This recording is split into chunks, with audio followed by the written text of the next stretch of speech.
अस्सलामुअलैकुम वरहमतुल्लाहि वबरकातुहू। आप सभी स्टूडेंट का वसी एजुकेशनल एकेडमी में खैर मकदम करते हैं। उम्मीद करते हैं कि आप सभी स्टूडेंट इम्तिहान की अच्छी से तैयारी कर रहे होंगे। आज हम लोग क्लास 12th के उर्दू के मॉडल पेपर को देखने वाले हैं, जो जैक बोर्ड द्वारा जारी किया गया है।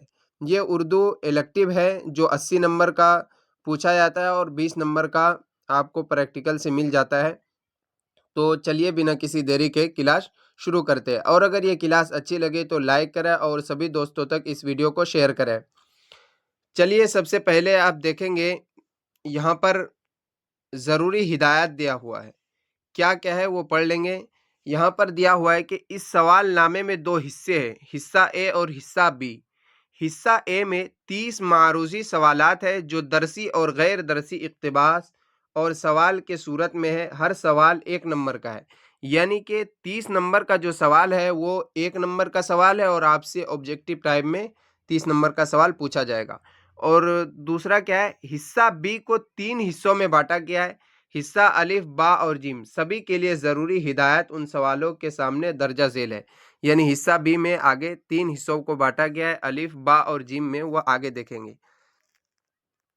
सबसे पहले यहाँ देखेंगे तो यहाँ पर एक गैर दरसी नसरी इक्तिबास है, जिसमें 5 सवाल, सभी का जवाब देना ज़रूरी है। हर सवाल 1 नंबर का है, यानी ये पूरा इक्तिबास पढ़ेंगे और इस इक्तिबास से जितने भी सवाल है उन सभी सवालों का जवाब देंगे। तो चलिए पढ़ते हैं। भारत सरकार ने माजूरी एक्ट 1955 में मंजूर किया। ये कानून बयान करता है कि माजूरों के भी यकसा हुकूक है। हुकूमत समाज में उनके लिए तमाम सहूलतें फराहम करेगी। हुकूमत ऐसे माजूर बच्चों को मुफ्त तालीम मुहैया कराएगी और उनको कौमी धारे से जोड़ेगी। ये कानून ये भी बयान करता है कि तमाम अवामी जगहों जैसे स्कूल, इमारतों वगैरह में माजूरों के लिए रैंप बनाकर उन्हें पहुंचने के काबिल बनाया जाए। तो इस इक्तिबास से पहला सवाल है।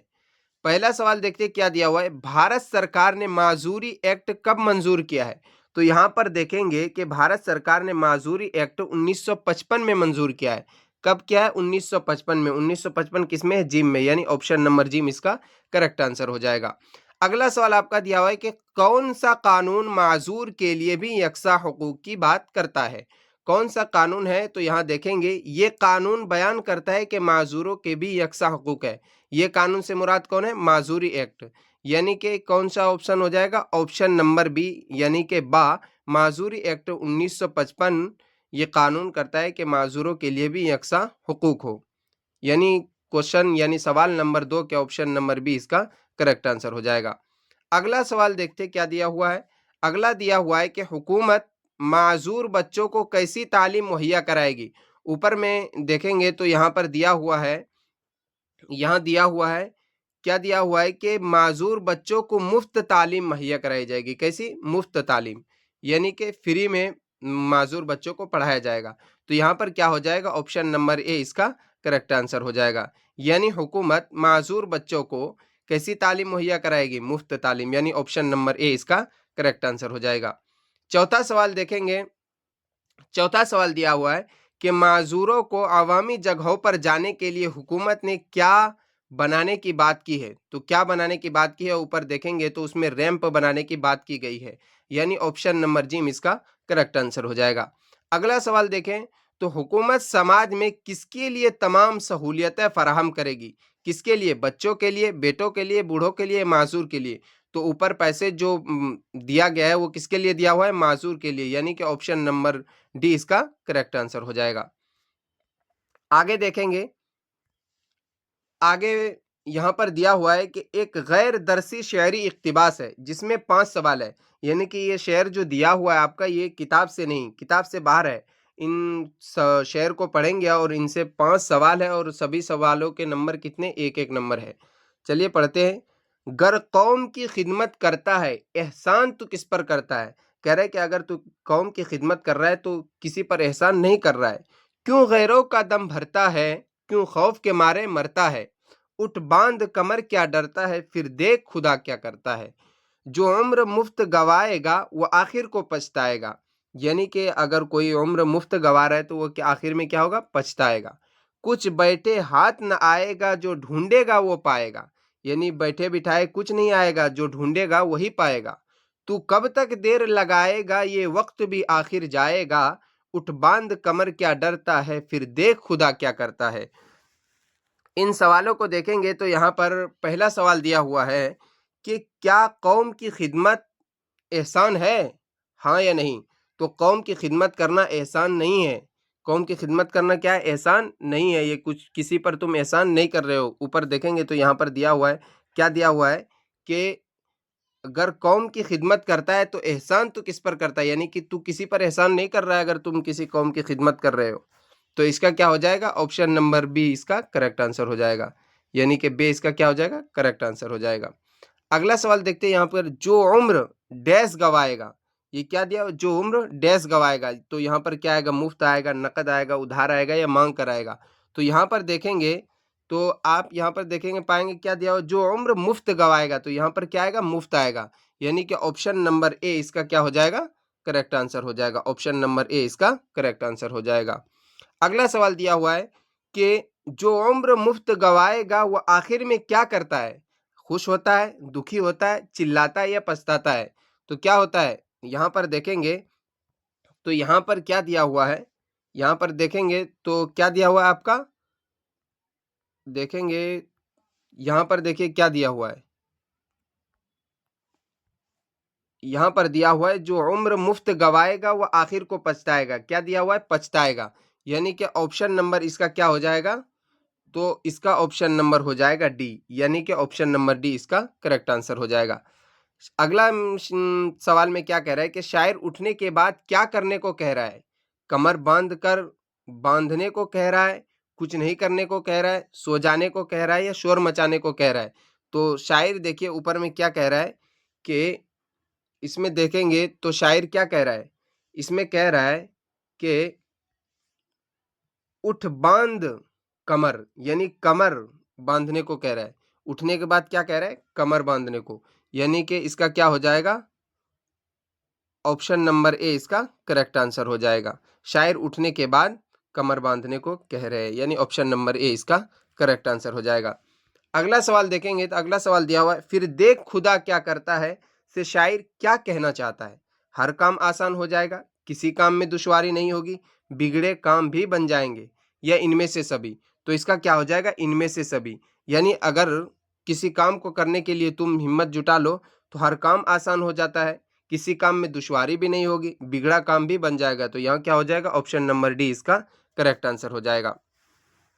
अगला इक्तिबास दिया हुआ है, ये इक्तिबास ये एक दरसी नसरी इक्तिबास है। यानी ये इक्तिबास जो दिया हुआ है, इक्तिबास बोलते पैसेज को, ये पैसे आपकी किताब से दिया हुआ है।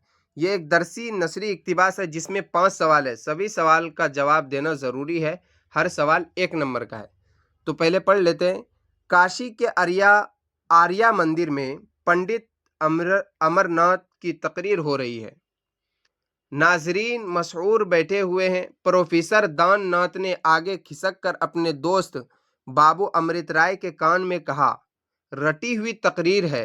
अमृत राय स्टेज सुनने में महू थे, उनका जवाब ना दिया। दान नाथ ने फिर कहा, साफ रटी हुई तकरीर है, यहाँ बैठना फजूल है, टेनिस का वक्त निकला जा रहा है। तो पहला सवाल है कि काशी को किन किन नामों से जाना जाता है। तो काशी, काशी के नाम से, वाराणसी के नाम से और बनारस के नाम से। तो किस किस नाम से जाना था, यानी कि सभी नाम से जाना जाता है। ऑप्शन नंबर डी इसका करेक्ट आंसर हो जाएगा। अगला सवाल देखेंगे तो अगला सवाल यहाँ पर दिया हुआ है कि पंडित अमरनाथ की तकरीर कहाँ हो रही थी। तो कहाँ हो रही थी, काशी के आर्या मंदिर में। कहाँ हो रही थी, काशी के आर्या मंदिर में। यानी कि ऑप्शन नंबर जी इसका करेक्ट आंसर हो जाएगा। अगला सवाल देखेंगे तो अगला सवाल यहाँ पर दिया हुआ है कि प्रोफेसर दान नाथ ने अपने दोस्त के कान में क्या कहा। क्या कहा, ये तकरीर बार बार सुनी है, रटी हुई तकरीर है, बकवास तकरीर है, बहुत उम्दा तकरीर है। तो अपने दोस्त के कान में क्या कहा था कि ये तकरीर रटी हुई तकरीर है। यानी कि ऑप्शन नंबर बी इसका करेक्ट आंसर हो जाएगा। अगला सवाल देखेंगे तो दान नाथ के मुताबिक किसका वक्त तो निकला जा रहा था। कबूतरबाजी का, कबड्डी का, टेनिस का या क्रिकेट का? तो किसका वक्त तो निकला जा रहा था? टेनिस का, यानी कि ऑप्शन नंबर जी इसका करेक्ट आंसर हो जाएगा। अगला सवाल यहाँ पर दिया हुआ है कि ये इक्तिबास प्रेमचंद के किस नावल से लिया गया है? बेवा से, हजे अकबर से, कफन से, या इनमें से सभी? तो किससे लिया गया है? ये इक्तिबास बेवा से लिया गया, यानी कि ऑप्शन नंबर ए इसका करेक्ट आंसर हो जाएगा। अगला देखते हैं। अगला फिर ये एक दरसी शेरी इक्तिबास है, यानी कि आपके दरसी किताब से दिया गया है, जिसमें 5 सवाल है, सभी का जवाब देना जरूरी है, हर सवाल 1 नंबर का है। पहले शेर पढ़ लेते, क्या दिया हुआ है? कुछ बरस पहले सवेरे मुंह अंधेरे, एक पहाड़ी पर पहुंच जाते थे हम, एक काले सख्त तकिए से उठाकर अपना सर, अध जगह सूरज उभर कर देख लेता था हमें, हम सहर खेजों से शर्मा कर झुका लेता था सर, दफातन उसके लबों से फूट पड़ती थी हंसी, हाथ वो हमसे मिलाता था बसद हुस्न तपाक, जिस्मो जान में फैल जाती थी शगुफ्ता ताजगी। तो यहाँ पर देखेंगे क्या क्या सवाल है। पहला सवाल दिया हुआ है कि कुछ बरस पहले शायर कहाँ पहुंच जाता है? तो कहाँ पहुंच जाता है? यहाँ पर देखेंगे कहाँ पहुंच जाता है। यहाँ पर देखो दिया हुआ है कुछ बरस पहले सवेरे मुंह अंधेरे, एक पहाड़ी पर पहुंच जाता है। कहाँ पर पहुंच जाता है? पहाड़ी पर, यानी इसका क्या आंसर हो जाएगा? ऑप्शन नंबर ए इसका करेक्ट आंसर हो जाएगा। अगला सवाल दिया हुआ है शायर जिस तकिया का इस्तेमाल करता है वो कैसा है? नरम व मला है, काला और सख्त है, टूटा हुआ है, इनमें कोई नहीं? तो यहाँ पर देखेंगे क्या दिया हुआ है कि एक काले सख्त तकिए, कैसा है? काला है और सख्त है। तो यहाँ क्या हो जाएगा? ऑप्शन नंबर बी इसका करेक्ट आंसर हो जाएगा। क्या हो जाएगा? ऑप्शन नंबर बी, काला और सख्त है। अगला सवाल देखते हैं क्या दिया हुआ है। किस तरह का सूरज उभर कर देख लेता है? किस तरह का सूरज उभर कर देख लेता है? तो निकला हुआ सूरज, डूबा हुआ सूरज, अध जगह सूरज, ये इनमें से सभी? तो यहाँ पर देखेंगे क्या दिया हुआ है। यहाँ पर दिया हुआ है कि अध जगह सूरज। कैसे? अध जगह, यानी कि क्या हो जाएगा? ऑप्शन नंबर जी इसका करेक्ट आंसर हो जाएगा। अध जगह सूरज उभर कर देख लेता है। अगला सवाल है सूरज को किस नाम से जानते हैं? आफताब, महताब, चांद, या इनमें से सभी? तो सूरज को और किस नाम से जानते हैं? आफताब के नाम से, यानी कि ऑप्शन नंबर ए इसका करेक्ट आंसर हो जाएगा। महताब जो बोला जाता है वो चांद को ही बोला जाता है, यानी चांद का मुतजाद, चांद का जो पर्यायवाची शब्द होता है वो क्या होता है? मेहताब होता है। अगला सवाल देखते हैं क्या दिया हुआ है। अगला सवाल आपका दिया हुआ है कि शगुफ्ता ताजगी कहाँ फैल जाती है? तो यहाँ पर शेर में देखेंगे कहाँ फैल जाती है। यहाँ देखिए नीचे दिया हुआ है जिस्मो जान में फैल जाती थी शगुफ्ता ताजगी। कहाँ फैल जाती है? जिस्मो जान में। तो यहाँ देखेंगे किस ऑप्शन में दिया हुआ है। तो खून में, दिमाग में, कान में, कहाँ फैल जाती थी? जिस्मो जान में, यानी कि ऑप्शन नंबर डी इसका करेक्ट आंसर हो जाएगा। अगला सवाल देखेंगे। अगला सवाल है कि इन हिस्से में से कुल 10 सवाल है, सभी के जवाब लाजमी है, हर सवाल का 1 नंबर है, यानी कि अब 10 नंबर का है, सब सवाल का 1 नंबर है और आपको सभी सवालों का जवाब देना लाजमी है। पहला सवाल है कि उर्दू किस जबान का लफ्ज़ है? फारसी का है, अरबी का है, हिंदी का है या तुर्की का है? तो किस जबान का लफ्ज़ है? तुर्की का, यानी ऑप्शन नंबर डी इसका करेक्ट आंसर हो जाएगा। ये सवाल लगभग बार बार पूछा जाता है, सही से देखेंगे। अगला सवाल है कि उर्दू का रस्मुल खत क्या है? उर्दू का रस्मुल खत क्या होता है? क्या होता है वो? फारसी का, फारसी रस्मुल खत होता है। कैसा होता है? फारसी रस्मुल खत, यानी ऑप्शन नंबर ए इसका करेक्ट आंसर हो जाएगा। अगला सवाल है आपके निसाब में एहसान हुसैन का कौन सा मजमून शामिल है? कौन सा मजमून है? फोटोग्राफर है, इमराओ जान अदा है, रोशनी है, या खूजी एक मुताला है? तो आपके निसाब में एहतशाम हुसैन का कौन सा मजमून शामिल है? खूजी एक मुताला, यानी कि ऑप्शन नंबर डी इसका करेक्ट आंसर हो जाएगा। अगला सवाल देखते हैं क्या दिया हुआ है आपका। अगला सवाल आपका दिया हुआ है, सवाल नंबर क्या दिया हुआ है? सवाल नंबर 24। बलवंत सिंह का कौन सा अफसाना आपके निशाब में शामिल है? सुकून की नींद, कफन, आगराबाज, या लम्हे? तो बलवंत सिंह का कौन सा अफसाना आपके निशाब में शामिल है? लम्हे, यानी ऑप्शन नंबर डी इसका करेक्ट आंसर हो जाएगा। अगला सवाल आपका दिया हुआ है इस आबाद खिराबे का ताल्लुक किस सिन्फ से है? आप बीती से, नज्म से, गजल से, या इनमें से सभी? तो इस आबाद खिराबे का ताल्लुक किससे है? आप बीती से। किससे है? आप बीती से, यानी ऑप्शन नंबर ए इसका करेक्ट आंसर हो जाएगा। कभी कभी इस आबाद खिराबे के मुसन्निफ का भी नाम पूछा जाता है, तो इसके मुसन्निफ का नाम आप कमेंट बॉक्स में बताएं। अगला सवाल आपका दिया हुआ है कि रौदाद सफर ना छेड़ नासिर, फिर अश्क न थम सकेंगे मेरे। तो इस शेर के शायर कौन है? गालिब है, फानी है, नासिर काज़मी है, ये ज़ौक़ है। तो इस शेर के शायर कौन है? नासिर काज़मी, यानी कि ऑप्शन नंबर जी में इसका करेक्ट आंसर हो जाएगा। अगला सवाल देखते क्या दिया हुआ है। अगला सवाल आपका दिया हुआ है कि हाली का पूरा नाम क्या है? फ़ानी है, मुश्ताक हाली है, इकबाल हाली है, ये ख्वाजा अल्ताफ़ हुसैन हाली है। तो हाली का पूरा नाम क्या है? ख्वाजा अल्ताफ़ हुसैन हाली, यानी कि ऑप्शन नंबर डी इसका करेक्ट आंसर हो जाएगा।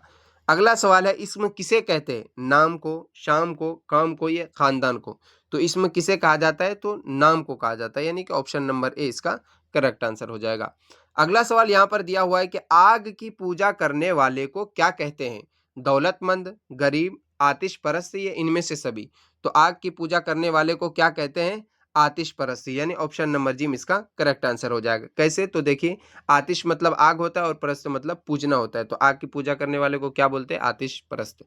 अगला सवाल देखते हैं क्या दिया हुआ है यहाँ पर। अगला सवाल आपका दिया हुआ है कि हाथ पीले करने का क्या माने है? जख्म पर हल्दी लगाना, शादी करना, हल्दी पीसना, इनमें कोई नहीं। तो हाथ पीला करना का माने क्या होगा? हाथ पीला करना का माने होगा शादी करना, यानी कि ऑप्शन नंबर बी इसका करेक्ट आंसर हो जाएगा।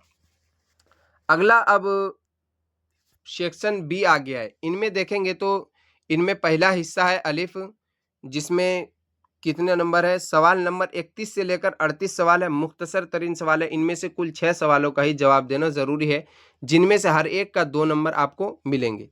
तो कितने सवाल है? 8 सवाल है। 8 सवाल में से आपको केवल 6 सवालों का जवाब देना है।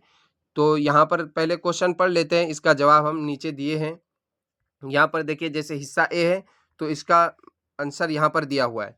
तो यहाँ पर देखिए, पहला क्वेश्चन आपका दिया हुआ था कि मिर्ज़ा गालिब का पूरा नाम लिखें। तो मिर्ज़ा गालिब का पूरा नाम क्या है? मिर्ज़ा असदुल्ला खां गालिब। मिर्ज़ा असदुल्ला खां गालिब। मिर्ज़ा गालिब का क्या पूरा नाम है? मिर्ज़ा असदुल्ला खां गालिब। दूसरा सवाल आपका दिया हुआ था हिस्सा अलिफ में, मुंशी हरगोपाल तुफ्ता के नाम किसने खत लिखा था? किसने खत लिखा था? मिर्ज़ा गालिब ने। किसने खत लिखा था? मिर्ज़ा गालिब ने। मुंशी हरगोपाल तुफ्ता के नाम भी लिखा था और एक और आदमी के नाम लिखा था। आप कमेंट बॉक्स में बताएं कि किसके नाम लिखे थे। अगला सवाल देखते हैं हिस्सा अलिफ में। अगला सवाल, सवाल नंबर 33 में क्या दिया हुआ है? हाली कब और कहाँ पैदा हुए थे? तो जवाब क्या है? हाली 1837 में पानीपत में पैदा हुए थे। कहाँ पैदा हुए थे? 1837 पानीपत में पैदा हुए थे। कभी कभी ये सवाल भी आ जाता है कि पानीपत कहाँ है? तो पानीपत कहाँ है? हरियाणा में है। अगला सवाल देखते हैं क्या दिया हुआ है कि ख्वाजा हुस्न निजामी का कौन सा इंशाइया आपके निसाब में शामिल है? कौन सा इंशाइया है? मच्छर है। आपके दरसी किताब में सिर्फ एक ही इंशाया है, जिसका क्या नाम है? मच्छर है। लगभग लगभग ये सवाल हर साल देखने को मिलता है। अगला सवाल देखते हैं क्या दिया हुआ है। अगला सवाल आपका दिया हुआ है कि नज्म जिंदगी से डरते हो के शायर कौन है? यानी एक नज्म है जिंदगी से डरते हो, इसके शायर का नाम क्या है? नून मीम राशिद। क्या है इसके शायर का नाम? नून मीम राशिद। अगला सवाल देखते हैं क्या दिया हुआ है। अगला सवाल आपका दिया हुआ है कि इकबाल का इंतकाल कब हुआ था? तो इकबाल का इंतकाल 1938 में लाहौर में हुआ। कब हुआ था? 1938 में लाहौर में हुआ था। अगला सवाल देखते हैं क्या दिया हुआ है। अगला सवाल आपका दिया हुआ है कि फोटोग्राफर किसका अफसाना है? तो किसका अफसाना है, यानी कि इसके मुसन्निफ का नाम पूछ रहा, तो कौन है इसका मुसन्निफ? कुरातुल आइन हैदर। अगला सवाल देखते क्या दिया हुआ है। अगला सवाल आपका दिया हुआ है कि आपके निसाब में शामिल तवील नज्म वक्त का तराना के शायर कौन है? तो कौन है? अली सरदार जाफरी। कौन है? अली सरदार जाफरी। अगला देखेंगे यहाँ पर, अब सेक्शन ए का हो गया, हिस्सा अलिफ का हो गया। यानी हिस्सा अलिफ में आपका दिया हुआ था, कितने सवाल दिए हुए थे हिस्सा अलिफ में? हिस्सा अलिफ में आपके 8 सवाल दिए हुए थे। कितने सवाल दिए हुए थे? 8 सवाल। और आपको बनाना कितना था? आपको सिर्फ 6 ही बनाना था, लेकिन हमने 8 जवाब दे दिए। आपको एग्जाम में पूछा जाए तो आप 6 ही बनाए, ये नहीं कि 8 के 8 बना दें। आपको नंबर केवल 6 का ही दिया जाएगा, इसलिए टाइम वेस्ट नहीं करेंगे एग्जाम में। अगला यहाँ पर देखेंगे तो हिस्सा बा में आपका जो दिया हुआ है, हिस्सा बा में यहाँ 29 से लेकर 46 तक मुख्तसर सवाल है। इनमें से कुल 6 सवालों का ही जवाब तकरीबन 150 अल्फाज में देने के लिए कह रहे हैं, यानी कि इनमें से सिर्फ 6 ही सवाल के जवाब देने हैं। तो पहला सवाल यहाँ पर दिया हुआ है कि मिर्ज़ा गालिब के खतूत निगारी पर एक नोट से लिखे, हमने इंसान के दुख दर्द का हल ढूंढ लिया है, क्या बुरा है जो ये अफवाह उड़ा दी जाए। इस शेर की तशरीह करने के लिए कह रहे हैं। सिनफ़े गज़ल पर एक मुख्तसर नोट लिखने के लिए कह रहे हैं। प्रेमचंद के हयात व खिदमात पर मुख्तसर नोट तहरीर करें। अपने उस्ताद को अपनी नौकरी लगने की खुशी के मौका पर एक ख़त लिखें। नज़्म गोर गरीबा का खुलासा अपनी ज़बान में लिखें। इकबाल के हयात व खिदमात का जायज़ा लें। और लास्ट क्वेश्चन क्या दिया हुआ है, अफसाना लम्हे का खुलासा लिखें। तो इसका बहुत लंबा लंबा हो जाएगा, अगर आप बताएंगे तो हम अगला वीडियो इसका भी डाल देंगे, यानी कि हिस्सा बे और हिस्सा जीम का जो जितने भी सवाल है और उनके जवाब है, अगर आप चाहते हैं कि आपको दिया जाए तो आप कमेंट बॉक्स में ज़रूर बताएं। और अगर ये वीडियो अच्छी लगी हो तो प्लीज़ लाइक करें और सब्सक्राइब करें और सभी दोस्तों तक